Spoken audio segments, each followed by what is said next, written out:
Dawn came softly to Cali, the kind of dawn that didn't rise, but crept hesitantly, as if afraid to disturb what the night had left behind. A fine mist rolled down from the hills, veiling the narrow streets in a sleepy haze. Church bells rang in the distance, their echoes bending through the fog, striking against old stone and empty courtyards. Somewhere, a dog barked once, then fell silent. And above it all, the faint hum of a city just beginning to stir. It was in this quiet hour before the markets opened, before the world remembered itself, that Miguel Rodríguez Orejuela moved, not through alleys, nor back rooms, nor the dim corridors of crime that one might expect. No, Miguel's world was not the chaos of Escobar's Medellín. His was the language of silence, of brief nods, unspoken agreements, and perfectly measured decisions. Where Pablo burned with the fever of violence, Miguel cooled everything he touched.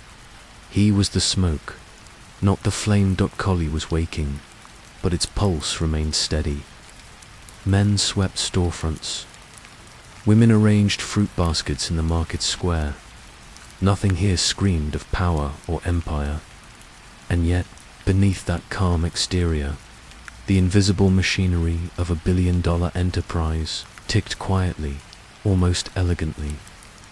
Airplanes, banks, and coded messages all moved at his command. The empire Miguel built wasn't loud.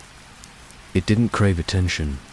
It demanded obedience only through efficiency to the untrained eye. He might have appeared ordinary, a man in his mid-40s, precise in his posture, his suits tailored, yet unremarkable. But those who looked closely saw something else.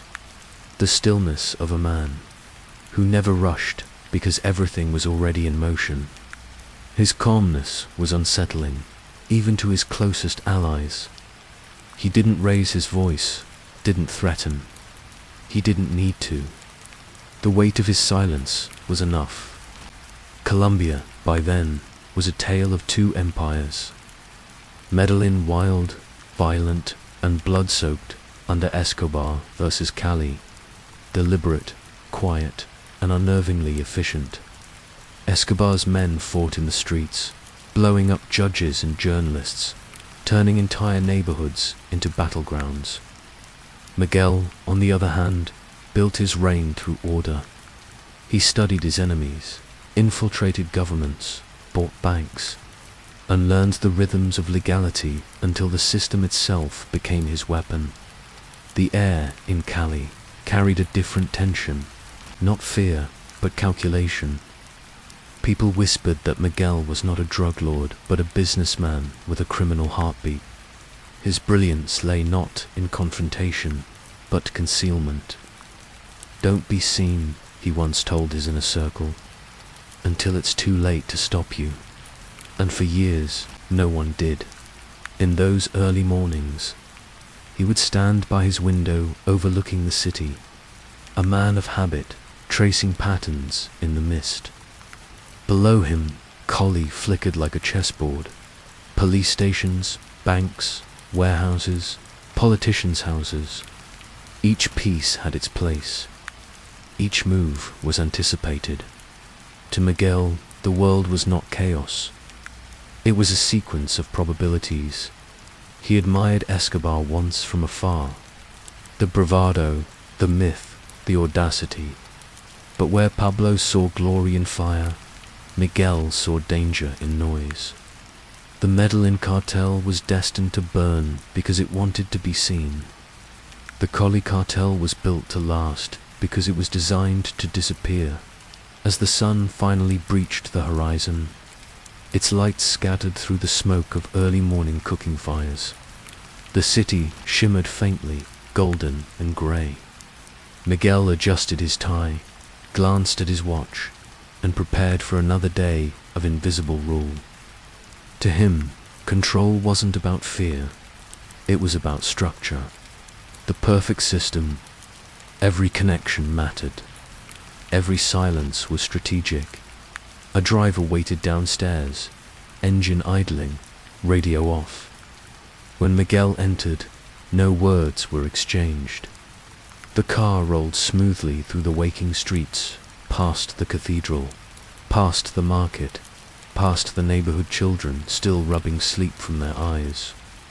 He watched them as they ran through puddles, their laughter cutting through the stillness like a forgotten melody.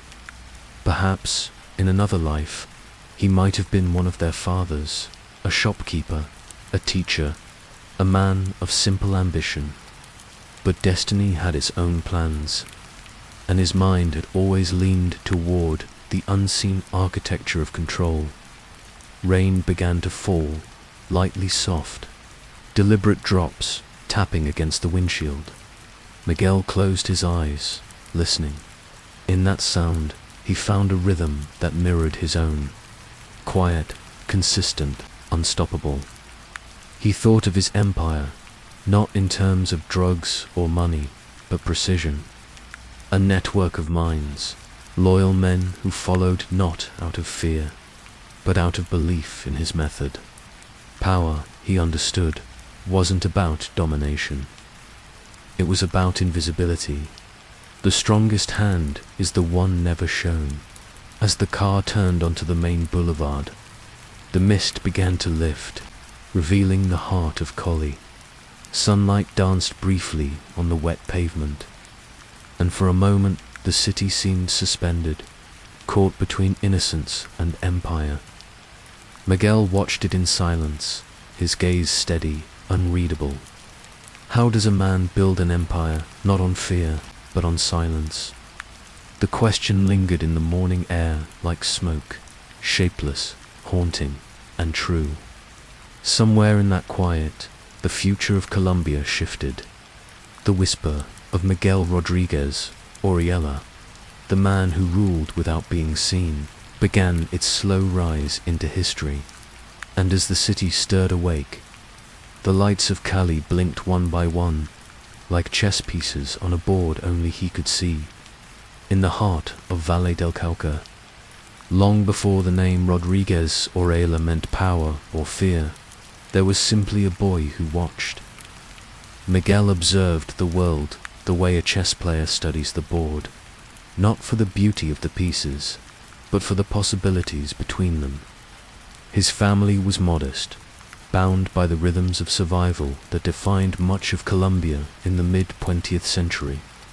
His father worked hard, his mother prayed harder, and together they raised their children to believe that cleverness was sometimes worth more than luck.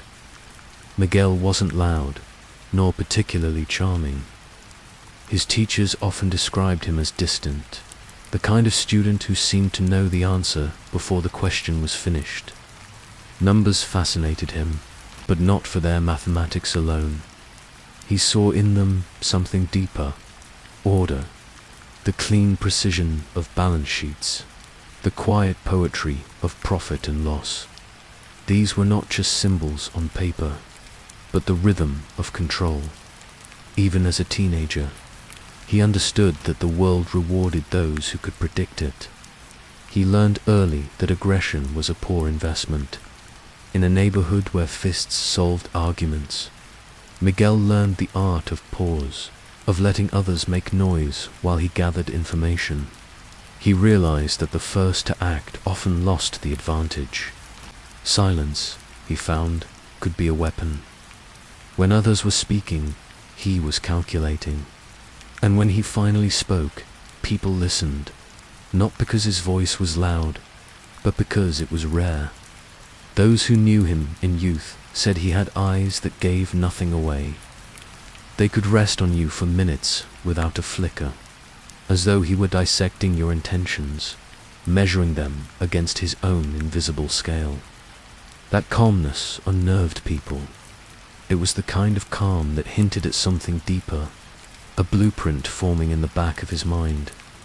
By the time he reached his 20s, Colombia was a country caught between ambition and chaos. The air carried both the scent of opportunity and the danger of desperation. Young men looked north, dreaming of money, and the cocaine trade, still in its infancy, whispered promises of wealth beyond imagination. But Miguel's gaze was never on the powder itself. It was on the infrastructure, the logistics, the flow of commerce. To him, cocaine was not temptation. It was a product, and products required management. He began in business, legal, clean, disciplined. He studied how companies moved goods, how they disguised inefficiency, how banks turned numbers into narratives. He learned the patterns of profit and deception. That was where the transformation began. Where others saw risk, he saw rhythm. Every law, every loophole, every financial code was just another puzzle waiting to be solved. It was said that Miguel could read a man the way others read contracts. He could sense weakness, measure greed, and predict betrayal with unnerving precision.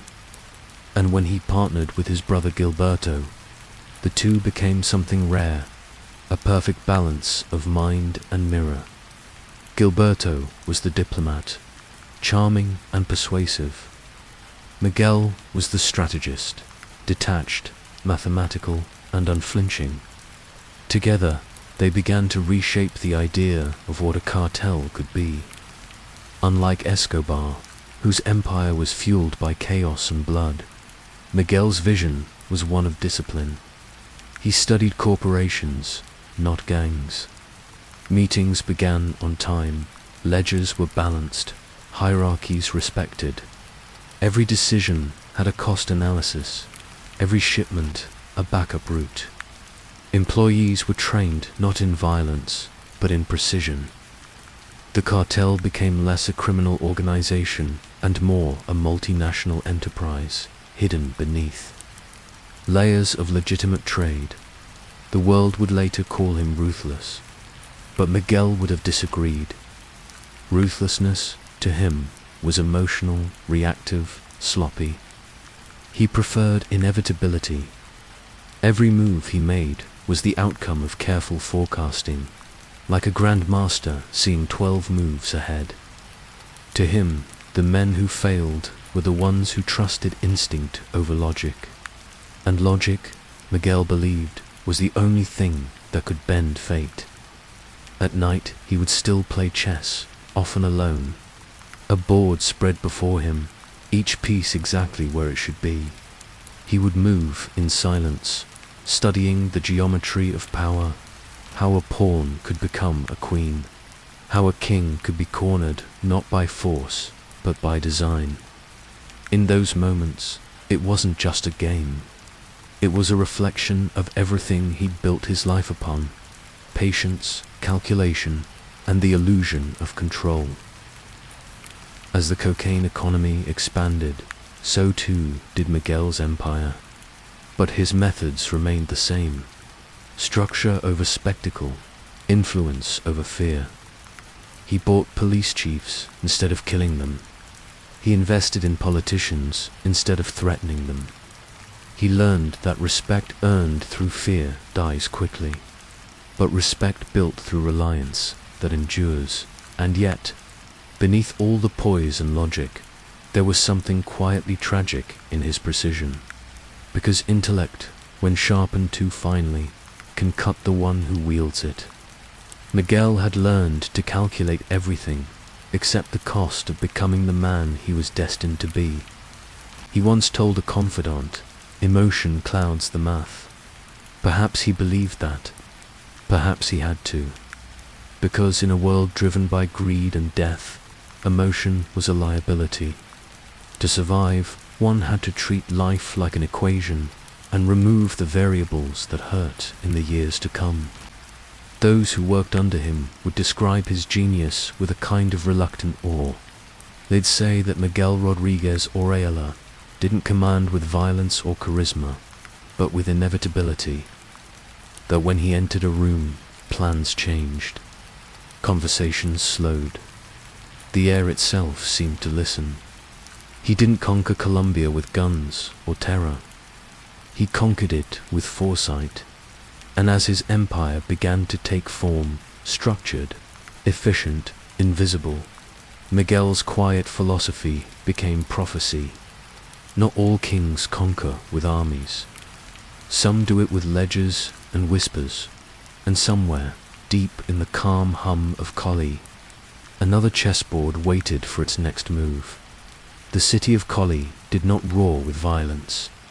It hummed with calculation, while Medellín thundered under the chaos of Escobar's war. Cali's streets whispered a different rhythm, one of quiet ambition, of well-dressed men and polished shoes gliding through marble corridors. It was here, in the balance between legitimacy and illusion, that the Rodríguez Orejuela brothers began to sculpt an empire unlike any the world had seen. Miguel was the architect, Gilberto the diplomat. Together, they understood something Escobar never could, that the world preferred its villains to look respectable. And so, they built the Cali Cartel not as a rebellion, but as an institution. They didn't storm power. They negotiated it. They didn't demand obedience. They earned it, transaction by transaction, handshake by handshake. The men who came to their meetings didn't see criminals. They saw gentlemen, educated, composed, deliberate. There were no wild parties, no machine guns on display. Instead, there were suits tailored in Bogotá, gold cufflinks glinting under fluorescent office light, and briefcases filled not with cash, but with contracts. The Rodríguez brothers called it professionalism. The world would later call it deception. In an unmarked building downtown, the first boardroom of the Cali Cartel was formed. The walls were lined with maps, not of territories, but of supply chains. Shipment routes, port connections, airline schedules, the language of global commerce rewritten into the vocabulary of crime. Each deal was a piece of choreography. Each smuggled ton a movement and a symphony of control. Where Escobar's Medellín had ruled by fear, Cali ruled by precision. The Rodríguez brothers saw themselves not as gangsters, but as businessmen managing risk. They replaced bullets with bribes, replacing chaos with spreadsheets and discipline. It was said that Miguel could balance the cartel's entire financial structure from memory, that he could recall the flow of money from Panama to Zurich, as if it were poetry. The empire began to spread its quiet roots. Politicians smiled in photographs beside them, unaware or perhaps unwilling to acknowledge the invisible empire behind those smiles. Bankers in Miami handled their accounts. Brokers in Madrid arranged investments. From the outside, Cali looked clean, prosperous, modern. Beneath it, cocaine flowed like an underground river, invisible yet unstoppable in the evenings. Miguel would meet with his lieutenants in softly lit rooms, smoke curling through the air like threads of thought.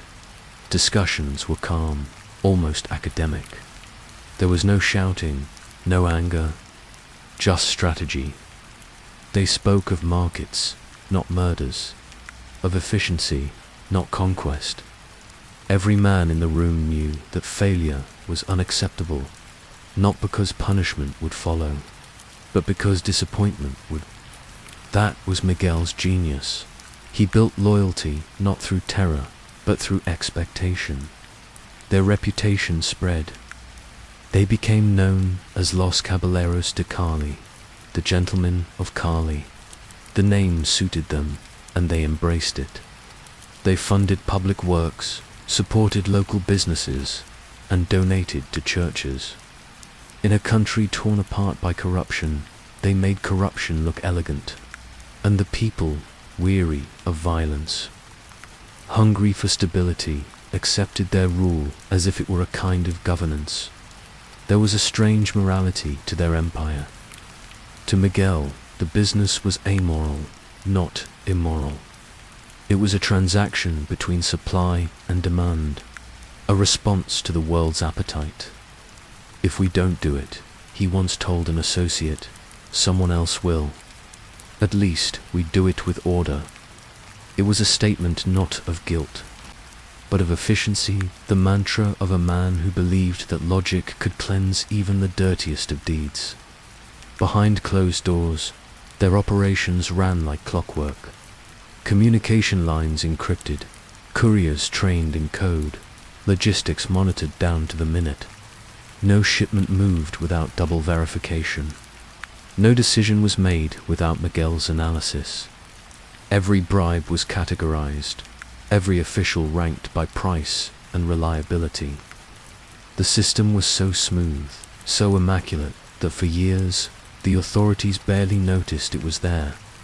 But beneath the surface, the illusion of civility carried a quiet weight. Power, when disguised in refinement, begins to rot from within.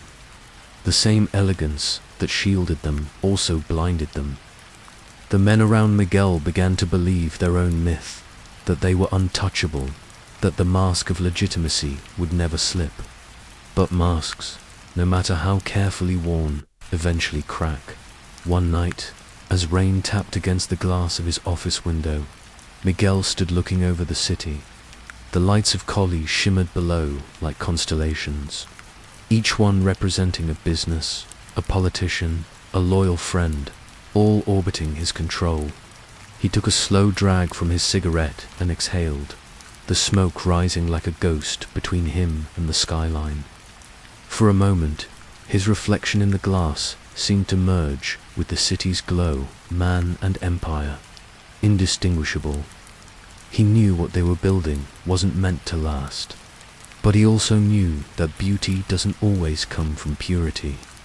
Sometimes it comes from symmetry, from the perfect alignment of power and illusion. As he turned away, the phone on his desk rang softly. Another deal, another alliance, another step toward the inevitable. The empire of gentlemen was alive, thriving, expanding beyond borders.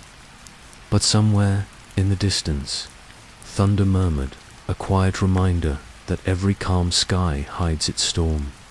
And so, the gentlemen of Cali continued their reign, polished, poised, and profoundly human. Not saints, not monsters. Just men who learned to make corruption look like sophistication until even they forgot the difference. He ruled without noise.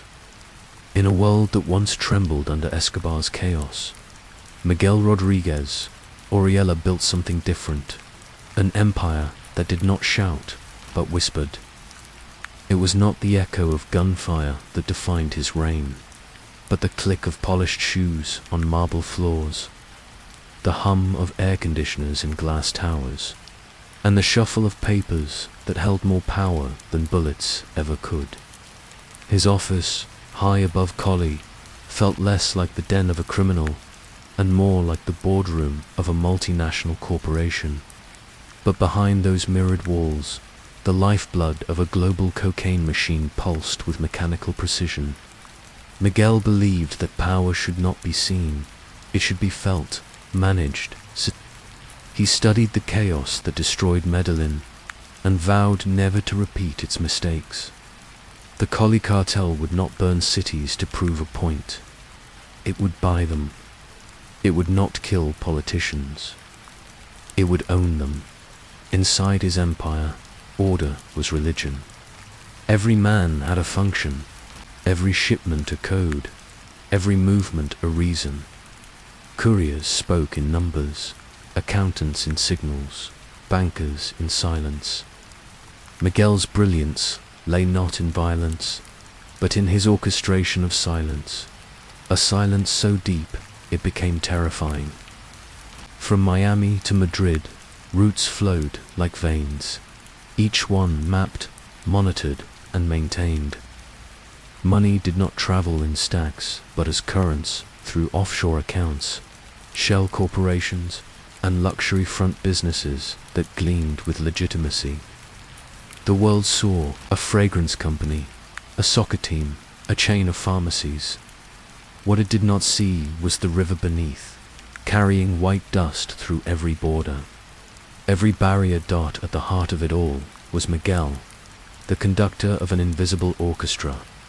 His mind worked like a metronome, steady, precise, unrelenting. He timed every conversation, calculated every risk, and measured every betrayal before it occurred. Where Escobar ruled with fear, Miguel ruled with logic. He preferred contracts to confrontations, negotiations to executions. To him, emotion was weakness, order was purity. His empire mirrored that belief, shining with the illusion of peace. Colombia, weary from Escobar's flames, began to look toward Cali with something dangerously close to gratitude. The city breathed again. No bombs, no assassinations, no public terror. Too many. Miguel's control felt like stability, and stability felt like hope. The irony was cruel. That peace could be born from poison. That calm could emerge from corruption. Yet this was Miguel's genius. He did not need to convince people he was good. He only needed them to believe he was better. Behind his calm exterior, though, lived a man haunted by the tick of time. He surrounded himself with clocks in his office, his home, even in the corridors of his private compound. Each one ticked a fraction out of sync, creating a quiet dissonance that few noticed, but he did. He said it reminded him that perfection was an illusion, that even order had flaws hidden in its rhythm. To maintain control, he worked endlessly, late nights under the cold glow of fluorescent light, reviewing ledgers, shipment reports, coded messages from Europe. He trusted numbers more than men. Numbers never lied. But people, they were variables, unpredictable, emotional, weak, and yet his empire depended on them. The gentlemen of Cali, they were called Los Caballeros. They dressed like diplomats, spoke like scholars, and smiled like saints.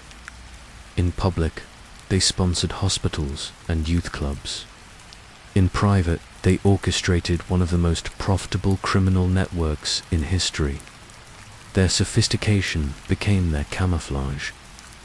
They blurred the line between cartel and corporation until even law enforcement began to lose its footing. To dismantle them was to unravel an entire economy. Every thread led to another, every name to another face behind a desk. Another company that looked legitimate but was not. As power grew, so did the illusion of invincibility. Miguel began to believe in his own design, that the system he built was beyond collapse. He saw himself as the architect of a new order, one where discipline replaced fear, where wealth was cleaner, smarter, eternal. But the universe has a way of punishing certainty.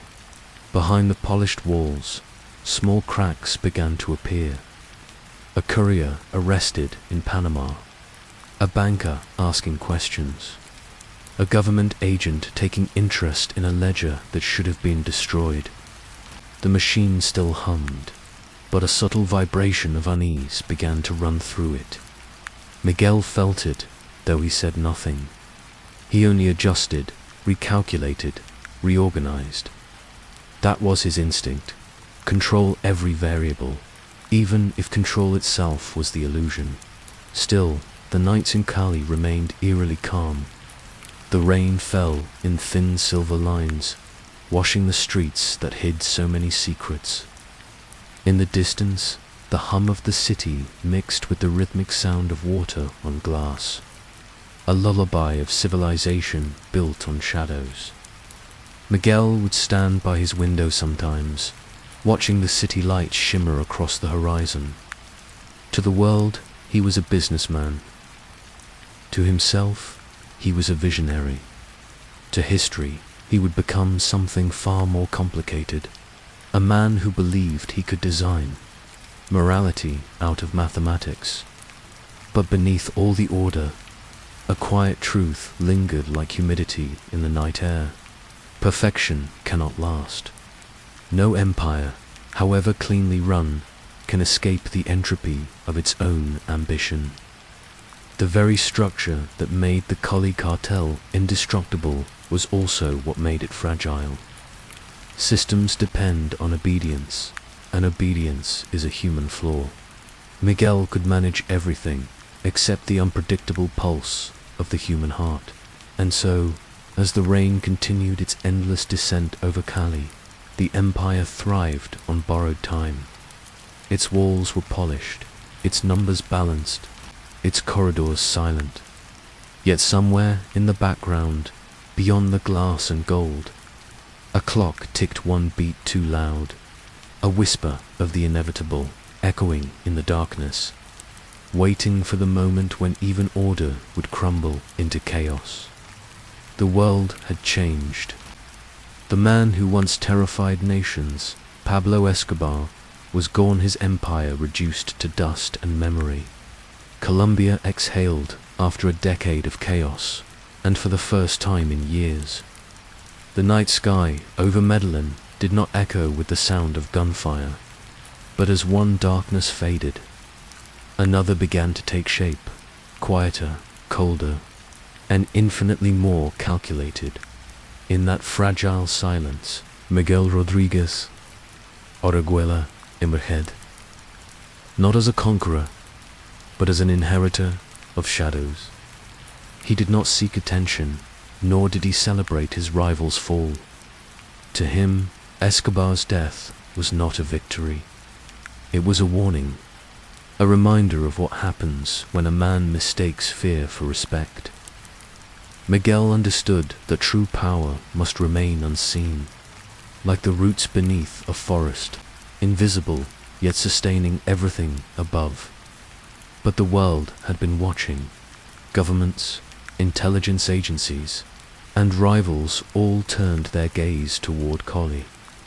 With Medellín gone, the next empire to rise would inevitably become the next empire to fall. Miguel could feel that truth lingering in the air like humidity before a storm. He told himself he could outthink it, that discipline could outlast destiny. But the pressure was beginning to breathe down his neck. Each morning, his days began earlier. The once calm man grew restless. He moved through his marble hallways like a ghost, speaking less, sleeping even less. Meetings became shorter, instructions more precise. He no longer smiled the way he once did. Even his brother Gilberto noticed the subtle transformation, the warmth replaced by calculation. The logic sharpened into suspicion. Outside, the world seemed still. Yet beneath that stillness lay a growing unease. D-agents worked in silence, gathering fragments, intercepted phone calls, coded messages, faces that reappeared too often in too many places. Every whisper carried weight. Every handshake was a potential betrayal. Miguel knew this better than anyone. His empire had been built on patterns, routines, codes, predictability. And now, that same precision was betraying him. Patterns could be followed. Systems could be mapped. The order he created to protect himself was now the thread that led straight back to him. He started changing everything: phone lines, meeting spots, transport routes. It was a dance against time. The D called it Operation Cornerstone. Miguel simply called it survival. He began using mirrors in his office, not out of vanity, but because he believed every reflection offered a second chance to notice what the naked eye might miss. Sometimes he would pause mid-conversation, gaze into the reflection behind his guest, and look for the lie hiding in their expression. The paranoia deepened. Conversations with Gilberto turned into quiet arguments, both men still loyal, yet increasingly aware that their empire was now too large to control without faith. And faith was precisely what Miguel was losing. Every ally was questioned, every silence analyzed.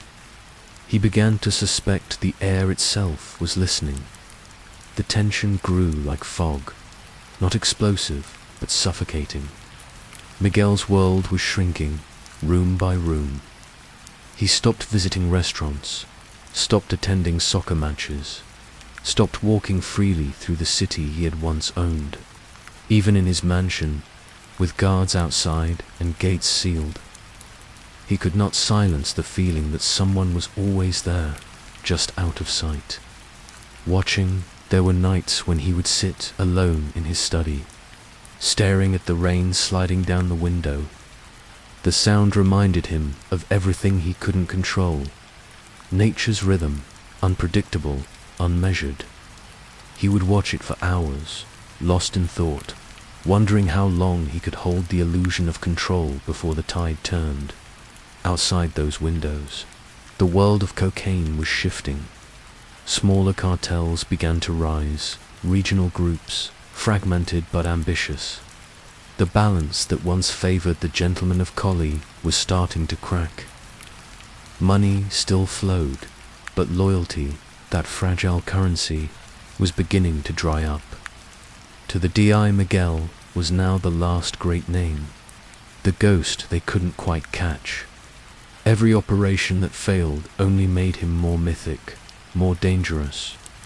But inside, he felt none of that invincibility. He felt the walls closing in, the weight of secrets pressing against his chest. He began writing less, speaking less, trusting less. He told himself this was discipline, but deep down he knew it was fear, disguised as caution. In the corridors of his empire, the atmosphere thickened.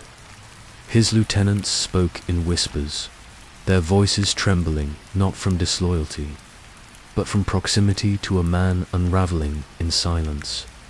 His eyes, once calm and calculating, now carried a flicker of something darker, not panic, but exhaustion, the kind that seeps into the bones when a man realizes his greatest creation is also his greatest prison. He had built an empire to bring order to chaos, and now that order was devouring him, rule by rule. System by system, there was no blood on his hands tonight, no gunfire in the streets, no body in the morgue. Yet the war he fought was just as deadly, a war waged in shadows, fought through whispers, fought in the corners of the mind. And perhaps that was the cruelest truth of all, that empires do not fall when their enemies attack. They fall when their creators begin to doubt their own perfection, as the rain continued outside. Miguel stood in the darkened hallway, listening to the ticking of one of his many clocks. Each tick, each tock, a small reminder that control was a fleeting illusion. The clock didn't care who ruled Cali, who owned the banks, who moved the shipments. Time only moved forward, and it moved without mercy. In that quiet, he realized something he would never admit aloud. He had not inherited Escobar's throne. He had inherited his fate, and somewhere, beyond the rain, beyond the mirrors and the marble walls, the war in the shadows continued, unseen, unending. And closing in, there is a silence that comes before every ending. Not the loud silence of chaos, but the kind that settles like dust, quiet, heavy, inevitable. For the Cali Cartel, that silence had begun to fall. The corridors that once hummed with control now carried only echoes.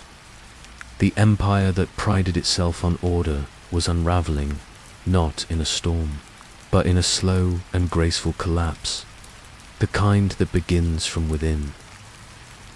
The air in Cali had changed. It no longer smelled of money and perfume, but of something faintly metallic fear. The newspapers still spoke of business, politics, prosperity, yet beneath the print, people whispered. They whispered that the gentlemen of Cali were losing their touch, that for the first time, the machines were stalling, that Miguel Rodríguez Orejuela, the architect of precision, was hesitating. In truth, The walls were closing in from all sides. The D had grown patient, studying him as he had once studied others, through patterns, routines, movements. They had learned to think like him, to breathe his logic, to predict his next step. The Colombian government, pressured by the United States and tired of its complicity, began to turn its gaze inward. And when governments begin to look inward, even the shadows tremble. Miguel watched it unfold with the calm of a man who had always believed control could bend fate. He reviewed ledgers, rewrote codes, moved accounts. He told himself that discipline was a weapon sharper than any gun. But in the quiet hours, beneath the hum of the ceiling fan, he could feel it, that something irreparable had begun. The order he worshipped was cracking, the rhythm off by half a beat. Inside the cartel, loyalty began to thin. Some men vanished into exile, others into the arms of law enforcement. Files disappeared. Calls went unanswered. The web Miguel had spun so perfectly was now catching him in its own threads. He could sense it, the coldness in his brother's eyes, the nervous tone in a trusted lieutenant's voice. Trust, once his greatest currency, had become a relic. The fall did not come in a burst of violence, as Escobar's had. It came like rot through wood, unseen until the structure gave way. One morning, Miguel entered his office and found the phone lines dead. The next day, an accountant fled to Panama. By the third, the police were already at the gates. He moved through it all with a strange composure. There were no shouts, no panic. Only movement papers gathered, files burned, phones smashed. The empire that once operated like a symphony now sounded like static. The tone of his days had changed, footsteps echoing through half-empty halls. The distant hum of shredders, the faint crackle of paper turning to Ashtok Gilberto. His brother urged surrender. Miguel refused at first, not out of arrogance, but principle. He believed no system was perfect enough to trap him. Yet the weight of inevitability was pressing harder each night. He could feel the eyes of the world narrowing, the circle closing. The D was no longer hunting, it was waiting, waiting for the gentlemen to make their final move. And so, the thinker began to overthink. Every sound became a signal. Every silence became a warning. He trusted numbers once. Now he trusted nothing. The empire had grown too large to hide, too intricate to maintain. He could no longer tell which parts were his creation and which had become his cage. He sat often in his study. The curtains drawn, the lights low. The chessboard remained where it always had, pieces mid-game, the king standing isolated in the center. To outsiders, it looked decorative. But to Miguel, it was a mirror. Every move he had made, every calculation, every sacrifice, all had led to this board, this final position. The irony was almost poetic. When the police finally came, they did not kick down the doors with guns drawn. They arrived quietly, in suits, carrying papers and warrants instead of rifles. Miguel walked out without resistance. He had built his empire on logic, and logic told him this, that no king escapes checkmate, as he was led away. His eyes did not show anger, only fatigue. The kind of exhaustion born not from loss, but from completion. His empire had reached its natural end. The gentlemen of Cali had ruled through reason and restraint, through calculation and charm, and it was precisely those qualities that doomed them. They had made themselves too visible, too structured, too perfect, and perfection, by its very nature, cannot adapt in the following days. Headlines would call it the fall of the gentleman. But for those who knew him, it did not feel like a fall. It felt like a fade, a slow dimming of light in a grand room where the chandeliers had burned too long. In the interrogation rooms, Miguel spoke softly. He gave information sparingly. Even now, surrounded by walls and wires, he maintained the same calm tone he had used in boardrooms. The agents noted how polite he was, how articulate. One of them would later say he didn't sound like a criminal.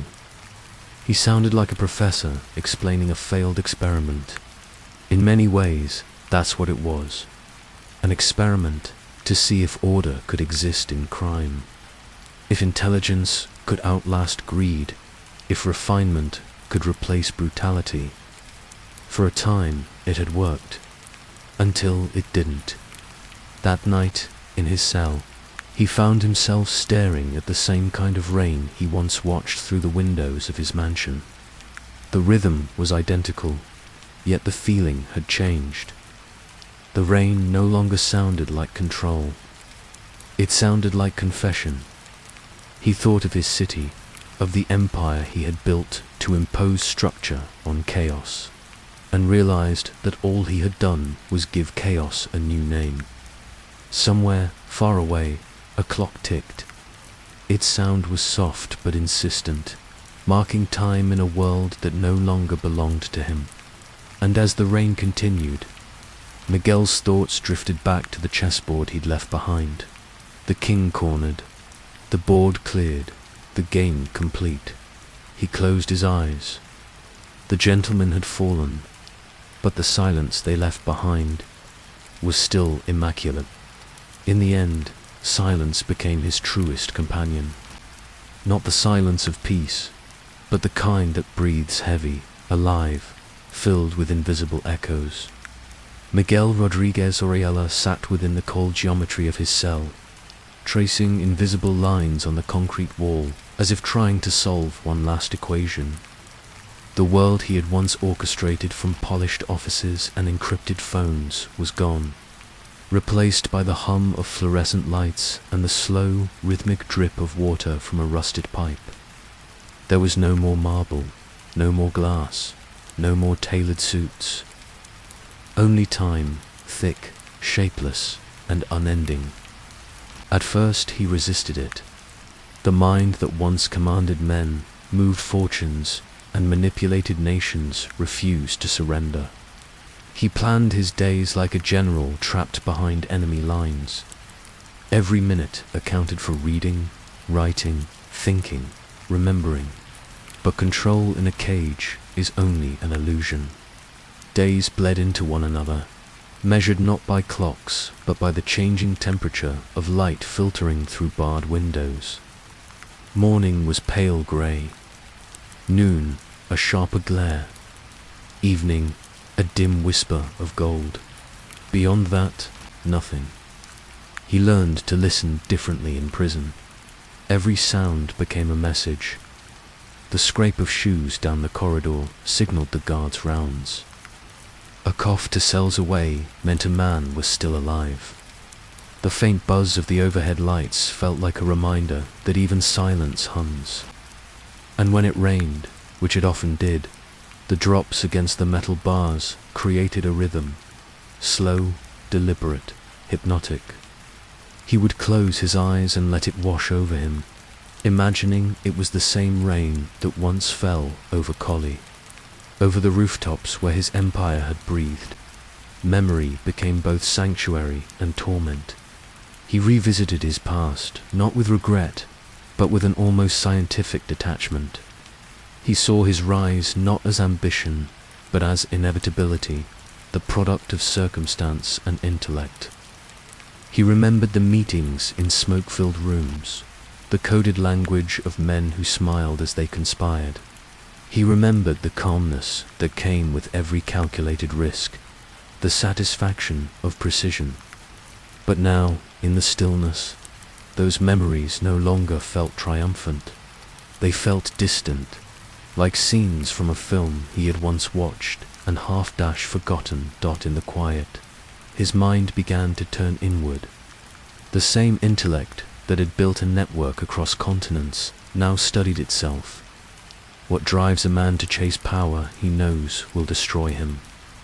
What compels order to rise from chaos, only to become chaos itself?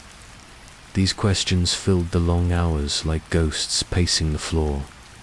Sometimes he answered them aloud, speaking to no one in particular, his voice low, deliberate, as if lecturing to an invisible audience. There were moments of strange peace too. He found beauty in small things, the way light fractured through a droplet on the window, the pattern of dust motes dancing in a sunbeam. The rhythm of his own heartbeat became a reminder that life, in its simplest form, continued. For a man who once controlled everything, the act of surrendering to the moment was an unexpected freedom. He had built an empire of movement, yet now stillness taught him more.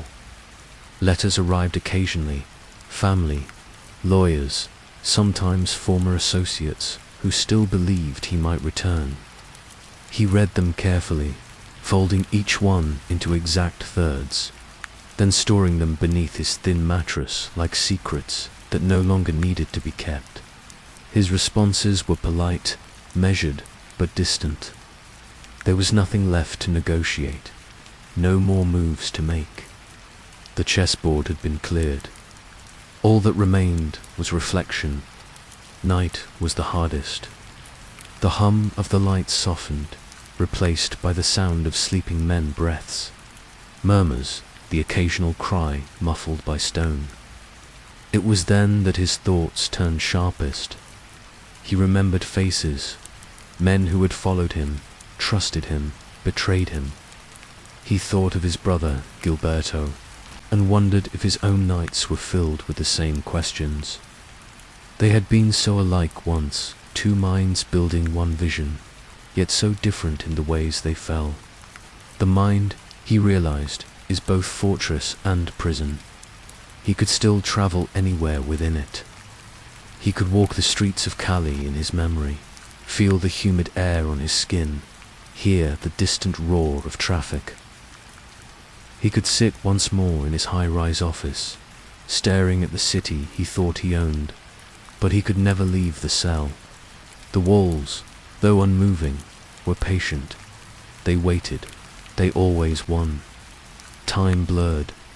Days became seasons. The guards changed. The routines stayed the same. Miguel grew older in ways mirrors could not measure, not in his face, but in his thoughts.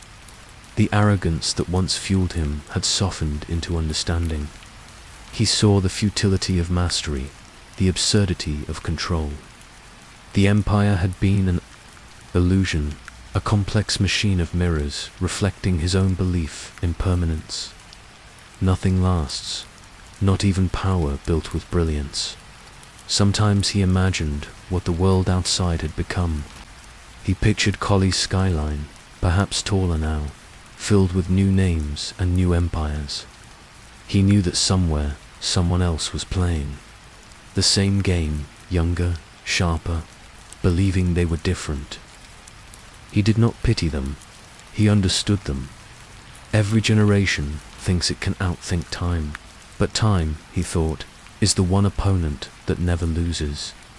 As the years passed, his movements grew slower, more deliberate. He spoke less, thought more. There was no longer any anger left in him, only observation.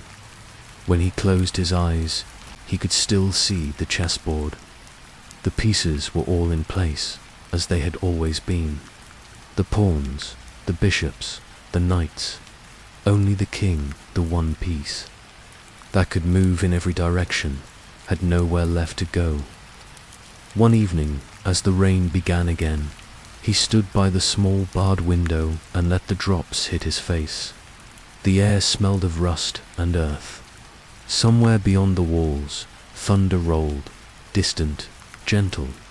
He thought of how many storms he had weathered, how many he had created, how many he had survived.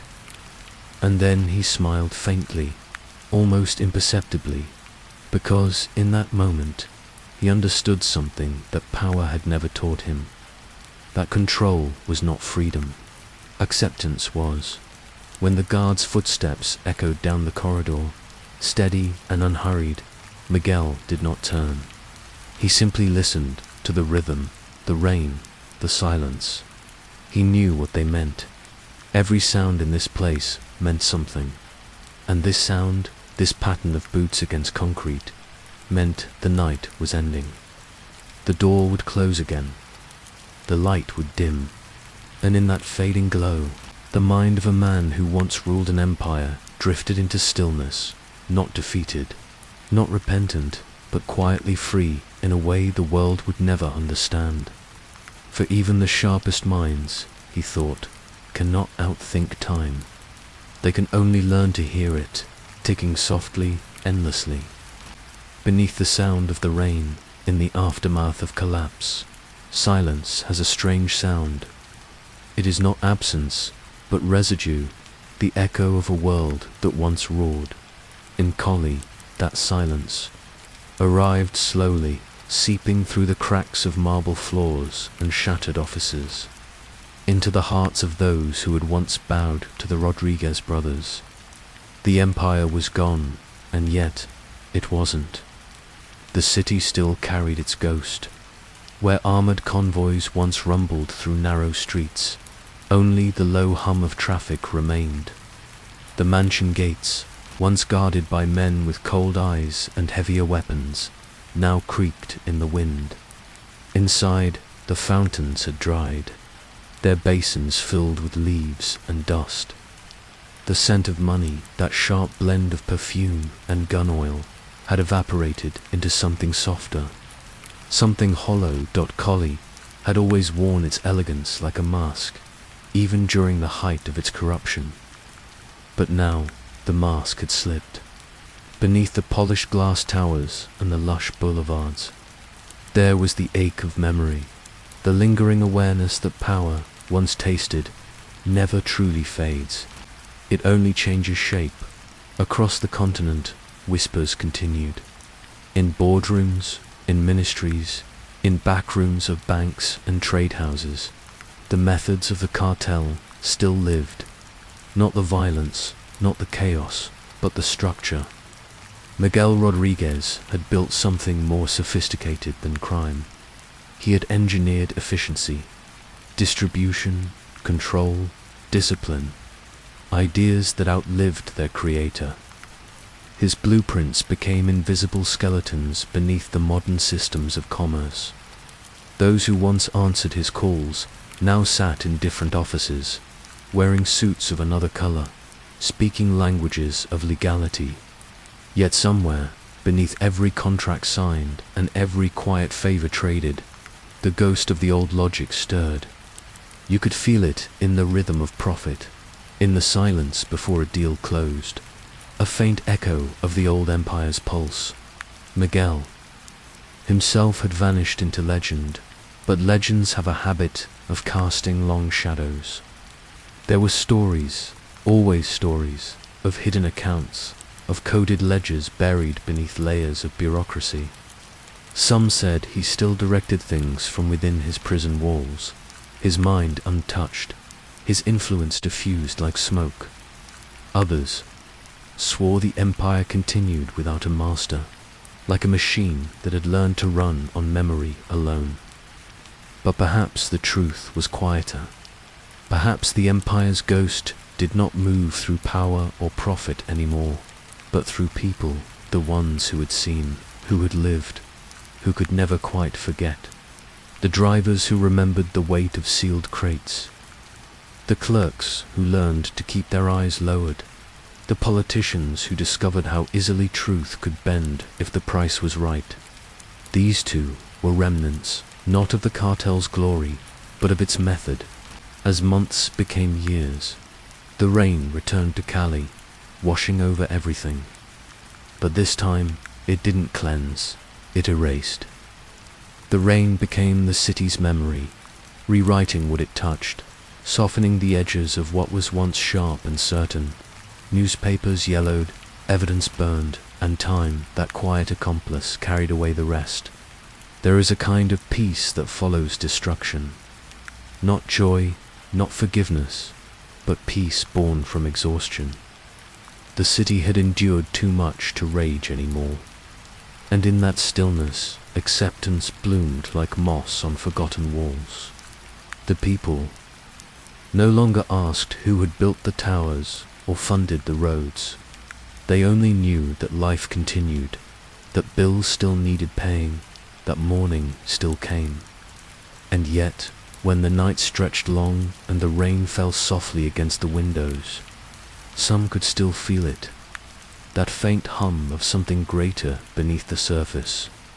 It was not fear anymore, but recognition, the understanding that every system, no matter how clean or corrupt, is haunted by what came before. The ghosts of the Cali Cartel did not walk with chains or wails.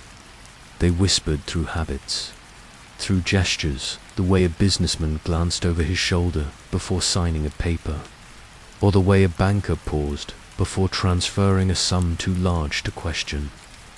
It was there, woven into the DNA of a nation that had learned to survive both terror and temptation. From Bogota to Miami, from Panama to Madrid, traces of Miguel's precision lingered like fingerprints on glass. His lessons about order, discipline, invisibility became the quiet commandments of a new generation who never spoke his name, yet followed his example. The empire was gone, but its ghost had evolved. It no longer needed borders, nor loyalty, nor fear. It lived in algorithms, in markets, in the calm arithmetic of control. Escobar had burned bright, a comet that lit the sky and vanished in flame. Miguel's light, however, was colder, steadier, and in its fading, more enduring. Where Escobar's empire ended in fire, Miguel's dissolved into mist, unseen but ever present, sometimes late at night. The guards at La Picota prison spoke of a man who sat alone in his cell, listening to the rain. They said he rarely spoke, that his eyes followed invisible patterns on the wall, as if tracing the shape of something only he could see. Perhaps he was counting time, or perhaps he was still playing the game silently, endlessly in his mind. The empire, after all, was not just built of men and money. It was built of thought, and thought does not die easily. As the story drifts toward its close, the rain thickens. Cali gleams faintly beneath the clouds, its lights blurred by the downpour. Somewhere, in the rhythm of falling water, the city breathes again. Its ghosts no longer haunt. They hum softly, like the last note of a long-forgotten song. And though the world believes the cartel is gone, its essence remains in the systems it touched, in the silence it taught, in the way the powerful still move unseen. Because some empires are not buried, they are absorbed, and some ghosts don't vanish, they simply change their name. Power has a strange sound when it fades. It does not vanish in an explosion or collapse with a scream. It drifts away in silence, a silence that hums through old office walls, in the dust settling over mahogany desks once surrounded by men who whispered in codes. Tonight, that silence speaks more than the wars ever did. The age of cartels had always promised permanence, an empire built on profit, loyalty, and fear. Yet, as the years unfolded, the illusion cracked. The voices that once commanded nations with a phone call began to echo faintly, distorted through time. Miguel's name, once uttered in trembling respect, became a rumor, a syllable floating in the wind, half remembered by those who once depended on his calm authority. In this quiet, one truth lingers like the last ripple on a still lake. Power is not eternal. It feeds on motion, on attention, on belief. And when belief fades, power starves. Miguel had always understood systems, their flaws, their patterns, their fragility. He built his empire not with bullets, but with balance sheets. His was a power of intellect, precise and patient. But intellect, when drunk on success, becomes its own kind of blindness. Logic replaces empathy. Strategy replaces soul. In chasing perfection, Miguel forgot that power is not control, it is permission, granted temporarily by those who still believe in it. Now, as the world moved on from analog to digital, from smuggling to data, his old equations no longer worked. The cartel's principles, once revolutionary, were now archaic. The players had changed, the currencies evolved, yet the hunger remained the same. In boardrooms and parliaments, in startups and multinationals, the game lived on. New uniforms, same desire. The cartel had merely shifted its form. Power had migrated, not disappeared. There's something haunting about that realization that the architecture of control Miguel once perfected now thrives in other shapes. The surveillance once used to track rivals now tracks consumers. The secrecy once needed for trafficking now powers the world's financial systems, and the quiet ruthlessness that built fortunes in the shadows now sits comfortably behind corporate smiles. Miguel's story was never just about crime.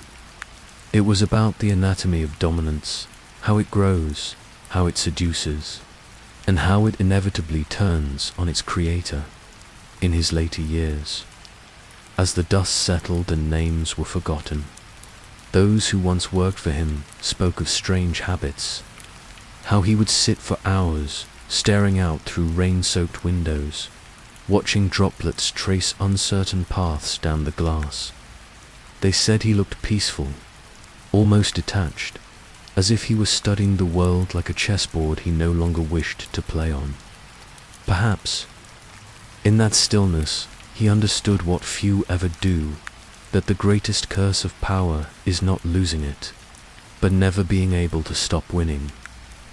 The game becomes a mirror that reflects nothing but itself, trapping the player inside an endless echo. Miguel's brilliance had always been mathematical. But power, like rain, cannot be contained in formulas. It seeps through cracks, changes shape, and erodes even the strongest foundations. The more he tightened control, the faster it slipped through his hands. The narration slows here, like the winding of an old clock. Imagine the soft hum of electricity in an empty office, a space once alive with plans, now hollow. The faint rustle of old newspapers carries his legacy in ink and memory. Each headline, once loud, now reads like fiction. The empire that once defined nations reduced to footnotes and speculation, and yet something lingers in every corner of Latin America where a businessman offers a quiet bribe. In every negotiation between power and silence, there is still a trace of his blueprint, not as a ghost, but as a system, invisible, adaptable, eternal. That is Miguel's paradox. While Escobar's fire consumed everything in sight, Miguel's shadow survived by learning to disappear. It is said that those who command through fear leave ashes, but those who command through structure leave ghosts. The structures Miguel built, the networks, the codes, the alliances, outlived their creator. Not in violence, but in method.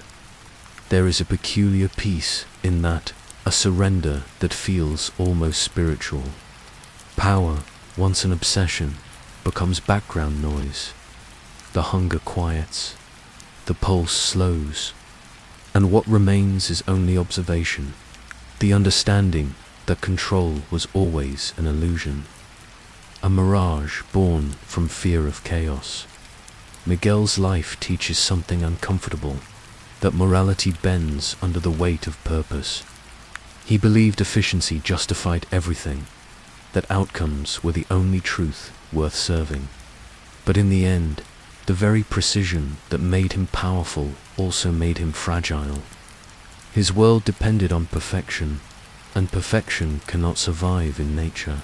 Now, as the rain falls gently over the remnants of his empire, over the farms, the mansions, the empty airstrips swallowed by vines, his legacy dissolves quietly. No monuments, no gran finales, just a soft return to the earth.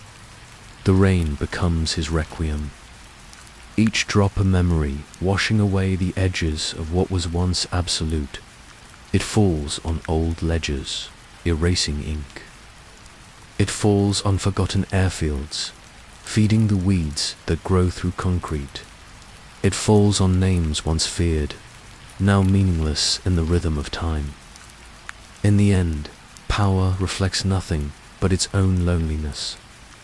Those who chase it spend their lives surrounded by people, yet die utterly alone, imprisoned not by walls, but by obsession. Miguel's story, like so many before him, is a reminder that control is never real. It is borrowed, never owned.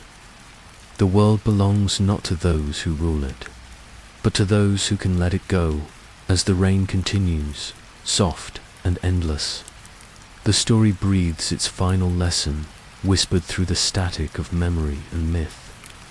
Those who seek control often find themselves prisoners of it, and somewhere, perhaps in a quiet house by the sea, an old man listens to the sound of the storm and finally understands.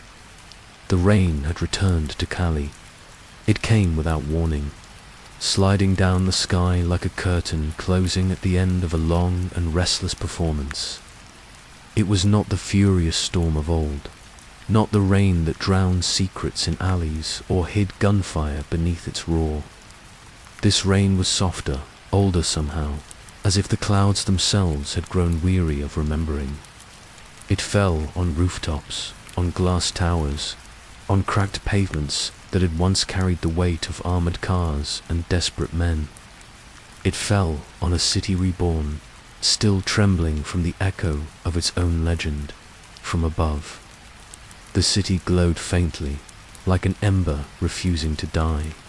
Street lights flickered through the mist, their halos bending in the water's descent. Below them, life continued, vendors pulling plastic over their stalls, children darting through puddles, taxi drivers murmuring prayers under their breath. In this ordinary rhythm, the extraordinary past hid quietly, like a scar beneath fresh skin. Once, these same streets had belonged to ghosts, soldiers in suits, kings without crowns, rulers of invisible empires. Their whispers had shaped destinies, their choices had shifted nations. But now, those voices were gone. The buildings remained, hollowed yet proud, their facades scrubbed clean but still haunted by the scent of old money and fear. People no longer spoke their names aloud, yet everyone remembered. The Rodriguez brothers, once gods of commerce and calculation, had dissolved into myth. For some, they were symbols of power.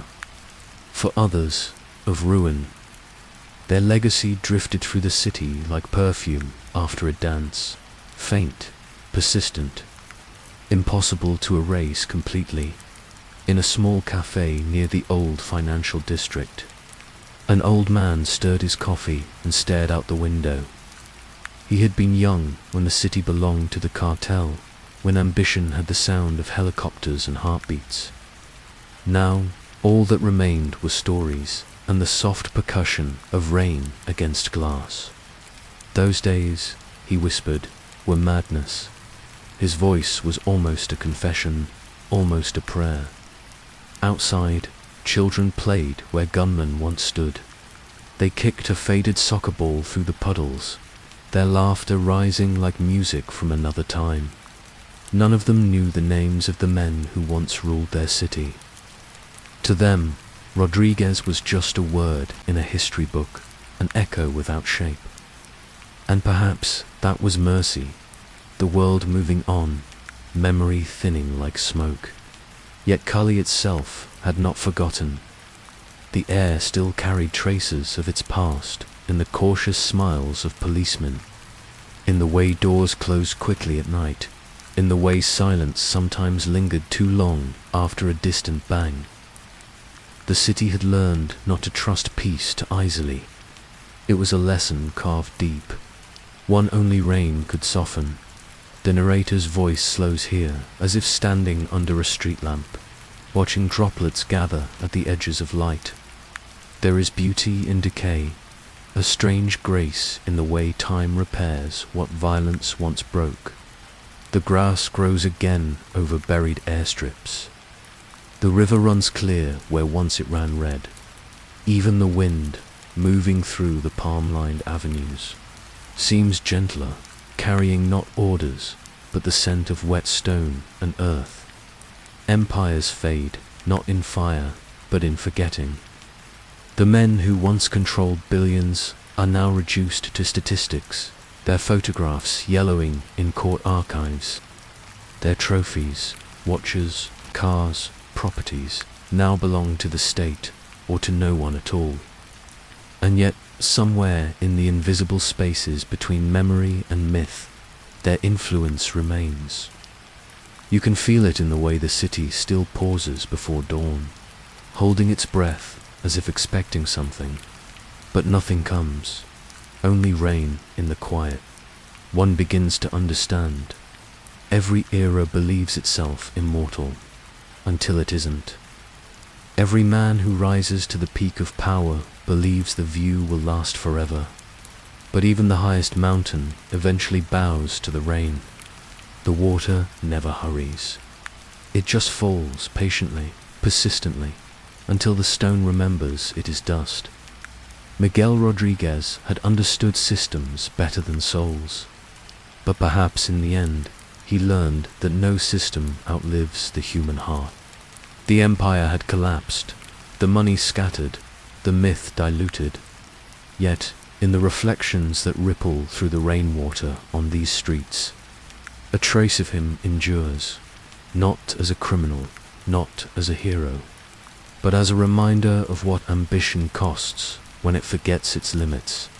The story closes as it began, with the sound of rain. But this time, the tone is different.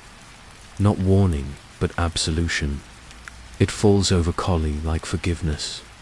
Over the hills where lookouts once stood.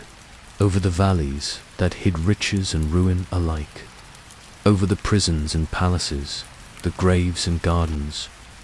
It falls without judgment, without memory, just water returning to earth.